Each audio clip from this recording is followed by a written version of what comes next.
સરકાર પૈસા ખરીદતી રહેશે, લોકોના પૈસા છે, અમને શું, અમે તો દુરુપયોગ કરીશું.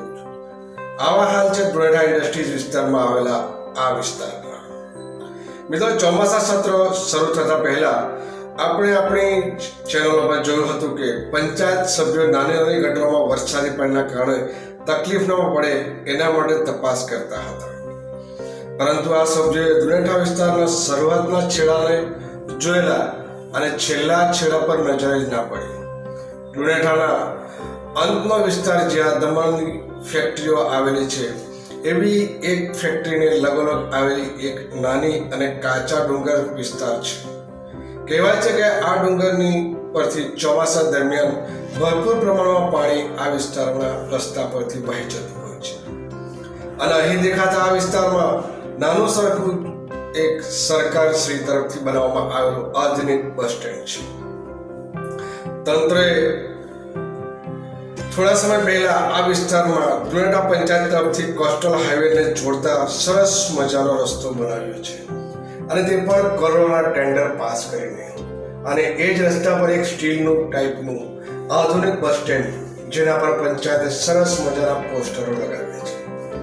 પરંતુ બસ એટલું જ કામ પંચાયત સભ્ય અને અધિકારીઓ.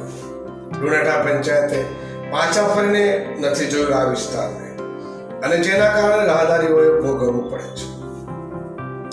ચાલો માની લઈએ કે ચોમાસું છે તો પાણી આવશે, પરંતુ ચોમાસુના પાણી તો છેલ્લા 1 મહિનાથી બંધ છે.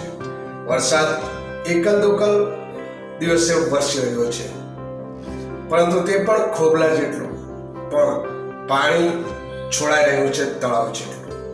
તો શું ડુંગર પરથી વહી આવતું પાણી જેમની જમીન માલિકીની છે એ જાણી જોઈને રસ્તાઓ ખરાબ કરવા પાણીનું વહેણ આ સાઈડના રસ્તા પર વહેવા દેવાય છે? શું અહીં દેખાતી કંપનીના પોતાના વિસ્તારમાંથી પાણી આવી રહ્યું હોય તો તેને રોકવાનો પ્રયત્ન કેમ નથી થતો?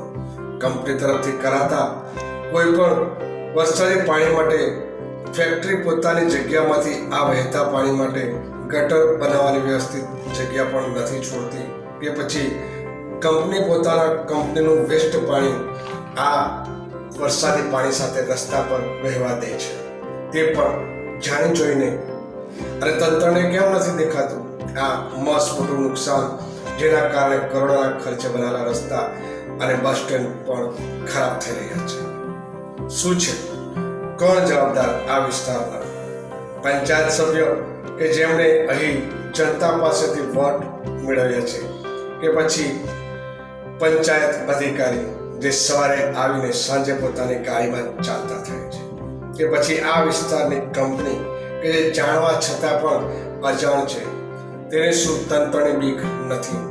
શું આ કંપનીઓને ખબર નથી કે માનનીય પ્રશાસકજીની નજર ગંદકી અને નુકસાન દમણમાં કદી નથી ચલાવી લેતી? તો કોણ જવાબદાર આટલા કરોડના નુકસાન માટે જે નરી આંખે દેખાઈ રહી છે? શા માટે પંચાયત અધિકારીઓ ઊંઘી રહ્યા છે? શું છે, ક્યાંક ઊંધું તો નથી રંધાતું ને મિત્રો? દમણ શહેર તરફથી જનહિત મંચાય.